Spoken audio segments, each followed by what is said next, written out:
आप सब बढ़िया होंगे, ठीक है। तो ये जेईई एडवांस 2009 आईने इक्विलिब्रियम का क्वेश्चन बहुत सिंपल है, ठीक है। इसको आप भी आराम से खुद कर सकते थे। मैं इसमें एक कॉन्सेप्ट सिखा देता हूँ आपको, ठीक है। क्वेश्चन है the dissociation constant of a substituted benzoic acid at 25 degree Celsius is, ठीक है। और the pH of 0.01 m solution of its sodium salt पूछा है, ठीक है। इसका सोडियम सॉल्ट है, तो आपको पता है कि बेंजोइक एसिड का सोडियम सॉल्ट है, तो वीक एसिड सब्स्टिट्यूटेड है, ध्यान से सुन लेना, ठीक है। और उसका आपको डिसोसिएशन कांस्टेंट भी दे रखा है, मतलब वीक एसिड कंसीडर करना है हमको, ठीक है ना। चलिए, तो आगे अगर हम बात करें तो जैसे मैंने इसको बेंजोइक एसिड को मान लिया HA, क्या सब्स्टिट्यूटेड बेंजोइक एसिड को क्या मान लिया बेटा मैंने, HA मान लिया, कोई टेंशन वाली बात नहीं है।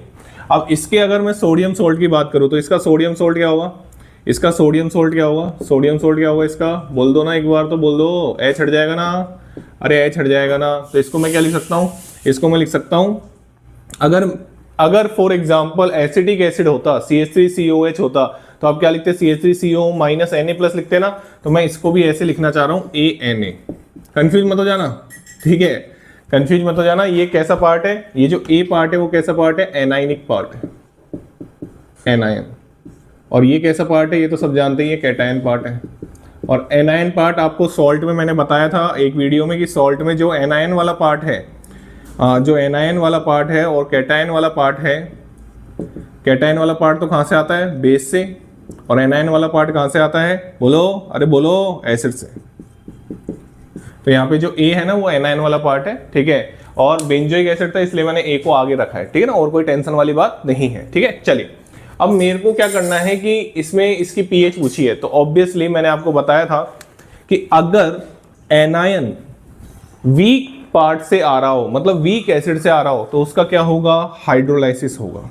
क्या होगा उसका, हाइड्रोलाइसिस होगा। तो उस हाइड्रोलाइसिस को क्या बोला जाता है, एनाइनिक हाइड्रोलाइसिस। क्या बोला जाता है, एनाइनिक हाइड्रोलाइसिस। अगर इस पार्ट, ये पार्ट अगर वीक से आ रहा होता है, अगर ये वीक होता तो हम इसको बोलते, फिर इसका क्या होता, कैटाइनिक हाइड्रोलाइसिस। क्या होता, कैटाइनिक हाइड्रोलाइसिस। बात समझ में आ रही है। चलिए, अब क्वेश्चन में आप ध्यान से देख रहे हैं कि सोडियम सॉल्ट है और Na कहां से आया होगा, Na आया होगा NaOH से, Na आया होगा NaOH से, और A कहां से आया है, वीक एसिड से। तो आप मेरे को बता दीजिए थोड़ा सा कि अगर ये वीक एसिड से आया है तो इसका हाइड्रोलाइसिस होगा। तो यही मैं आपको समझाना चाहता था, यहाँ पे किस पार्ट का हाइड्रोलाइसिस होगा, एनायन का।